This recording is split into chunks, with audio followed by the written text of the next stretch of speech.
Hi, my name is Angela Caron. I'm the Vice President of the Student Washington Education Association. Welcome, welcome. Today we're going to be talking about scholarships.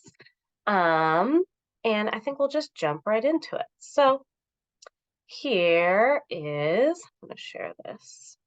All right, so today we're talking about scholarships.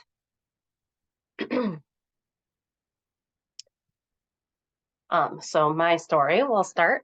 I applied to over 200 scholarships, which sounds crazy, but it paid off in the long run. I ended up winning 5 different scholarships, one from the PEO.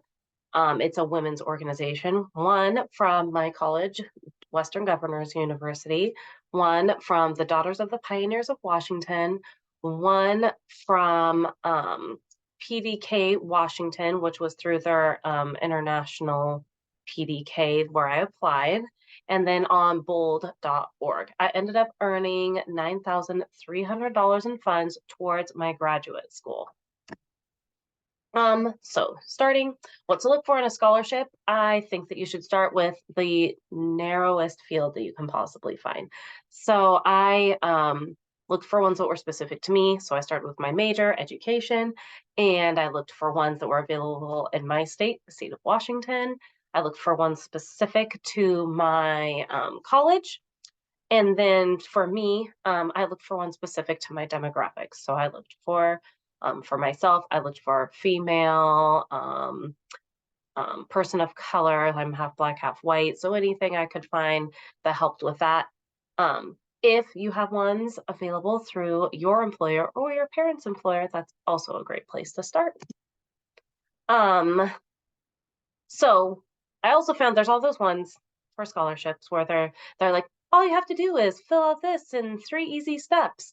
And sometimes those are not going to be the best scholarship opportunities because they're really easy to fill out and lots of people do them. So the pool is large and then it's usually almost like a drawing, right? They're like, we randomly selected one and they don't really have very much criteria. So your chances of winning it are a lot less. Ones that require more work, that require essays, require you to get a recommendation from like a professor or an employer or just a personal reference are going to be people don't always want to go to all the trouble to do those, so they're less competitive in a lot of ways. And anything that requires you to send in a transcript, I would also say has a greater um, payoff in the long run, or the chances of it are. So continuing here, different places to find scholarships. So bold.org, I'm gonna be real. At first, I wasn't really sure that this was like a real one that you could do. So let's go back really quick. So on Bold, I'm not gonna go to all the web pages. I'm just gonna go to this one really quick. So if I'm continuing as applicant, but I really am logging in. So on here, there's lots of different scholarships that you can look for. They list all of them, usually by, you can list them by relevance, you can list them, sort them by education level, all different ways that you can look for them. Again, they also have ones like this Nitro No Essay Scholarship is again more like a drawing than an actual scholarship, I feel like. And that's the same thing with some of these. So some of these through their website are also really easy. And then other, they have all different kinds and all different levels of education. All right, we'll go back to here. Um, so there are quite a few other ones I found. For Washington State, I found some great ones at the Washington Student Achievement Council, which the website is right here. And I loved theirs. They definitely have some programs that will help pay for your student teaching if you're at a Title I school. And there are very many that are based on um, you being financially needy, is what I would say. So the Nancy Larson Foundation gives out several scholarships, but you have to be able to qualify. Um, Let's see. So the WEA retired 2023 application. Oh, I guess we're already past that one. It was already due, but if you're not yet, if this isn't your final year in college, look for it again next year. This PDK Washington one, there's one available for aspiring educators who are in high school, and that one closes on April 3rd. And then there is actually one that is for college students, for undergrads and graduate students. That's the one of the ones I won last year. Um, I would say definitely apply. I have insider information now, and I know that they have not received that many applicants at this point in time yet. So your chances of getting it, if you put in the time to really fill out the whole thing, are going to be pretty good. Um, and same thing, so this PDK International one, that one is gonna close soon, usually at the beginning of April, and it opened at the beginning of January. Um, let's see, and then there's some other ones here. So, let's see, I guess I'll take you to this one, the PDK Washington one. Loving it. See, look, there I am. But so I did the John and Brenda Armenia Scholarship, and you can apply online here. And then the awards would come to you next school year. Mm. All right, so we have a few more. I found ones that were for a teacher of color for the Jonathan T. Leonard Memorial Scholarship. The assist one is only for women.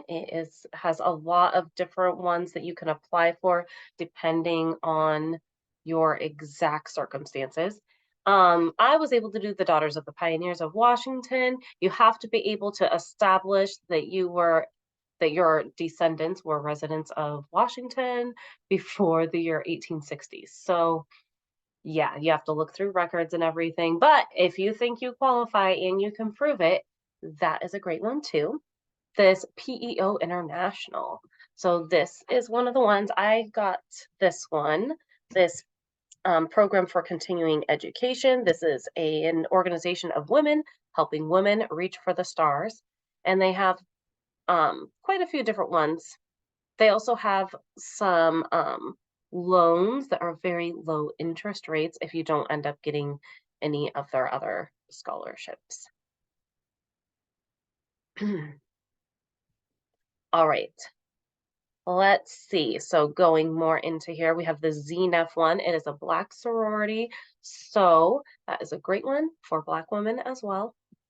The fellowships and grants of the AAUW. They have quite a few. A lot of them are available for graduate students. So I'm just showing a few of the ones that they have available here. They have awarded a lot of money as well over the years. So definitely requires a lot more effort to do it. Again, like full essays, transcripts, references, and they have very early deadlines, as early as November 15th. Um, let's see, what was another one? Oh, so I really liked this one, the Martinez Fellowship Program. If you go to a college that partners with them, this is a great opportunity. Not only do you, they're recruiting, developing, empowering educators of color. So not only do they give you a small scholarship to help with everything, but they're also going to help support you through your first 3 years of teaching. At the time, they were not partnering with WGU. I now believe that they are, and WGU was one of the last big schools in the state that they weren't partnering with. Definitely check it out if you think that you would qualify. Let's see, I'm going to go back to the Seattle Foundation. So the Seattle Foundation has lots of different scholarships. Once you log in, you can see different scholarships that they have available.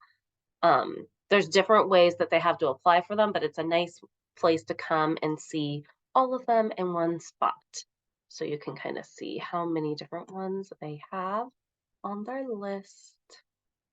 Yeah, and the list just keeps going. So these are great, all different kinds, from high school students To graduate students, this one, the Walter G. Meyer one, is available to non-traditional students working towards their undergraduate or graduate. It's a $5,000 scholarship, so that one would be awesome to be able to win.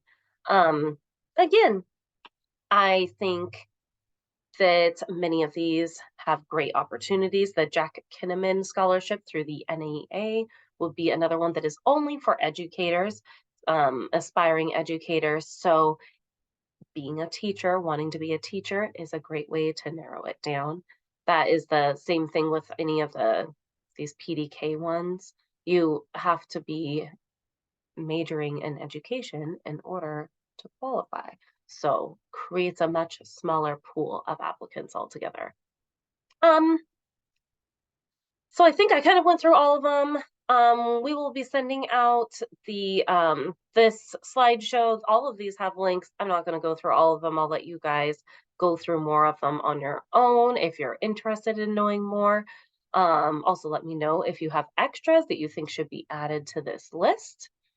Um, yeah, and here is my email address. Thomas Fairchild, the current president of the